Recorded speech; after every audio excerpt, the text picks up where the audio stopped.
Srinika and Shriyan moral stories.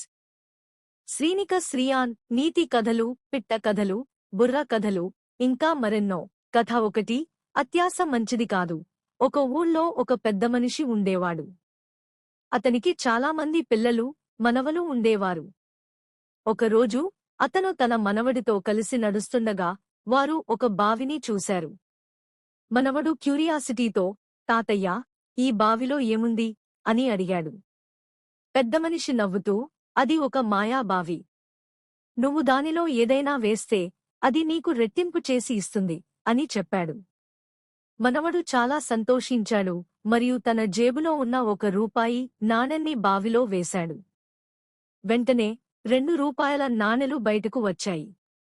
మనవడు చాలా ఆశ్చర్యపోయాడు మరియు అతను తన వద్ద ఉన్న అన్ని డబ్బును బావిలో వేశాడు. కాని అతని ఆశ్చర్యానికి అతనికి ఏమీ తిరిగి రాలేదు. మనవడు చాలా నిరాశ చెందాడు మరియు ఏడుస్తూ తన తాతతో ఇంటికి వెళ్ళాడు.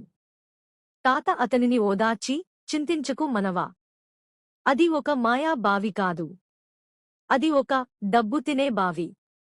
నువ్వు దానిలో వేసిన డబ్బును అది తినివేస్తుంది అని చెప్పాడు. మనవడు బాధపడుతూ, తాతయ్యా, మీరు నన్ను మోసం చేశారు అని చెప్పాడు. తాత నవ్వుతూ, మోసం చేసింది నేను కాదు మనవా.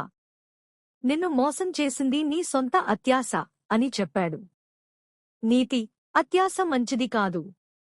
మనకున్న వాటితో సంతృప్తి చెందడం నేర్చుకోవాలి. Srinika and Shriyan moral stories.